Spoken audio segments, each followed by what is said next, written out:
So all of this evidence points to there being two lots of blood samples from this autopsy.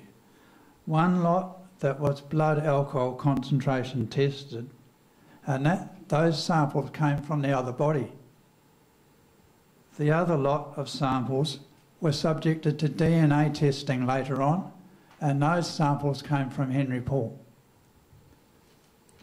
Dr. Pepin, who was the toxicologist who conducted the blood test, has over the years ensured that the DNA tested samples, which came from Henri Paul, well, they must have come from him because they've been proven by DNA to be his samples, that those samples will never be subjected to blood alcohol concentration testing.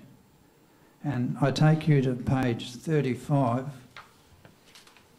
On page 35, there's a list of statements there that Dr. Pepin has made in connection with these DNA tested blood samples and not allowing them to be blood alcohol concentration tested. And the one that stands out here is point C, but there is a list of statements there. Point C, and I'll quote, the Queen of England would have to negotiate with the President of France for this testing to be done.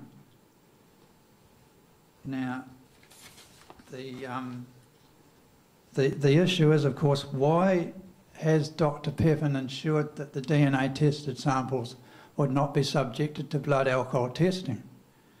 And the answer I suggest is that if the DNA tested samples, which are shown to be Henri Paul's, if they were subjected to blood alcohol testing, we wouldn't get the elevated test result that has been shown from the autopsy. The elevated blood test results are simply not Henri Paul's.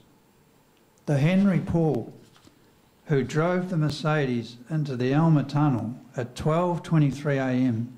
on the 31st of August 1997 was the same Henri Paul who was shown on Ritz Hotel CCTV footage just minutes earlier talking soberly to Princess Diana and Dodi Fayed. That person was not a drunk driver.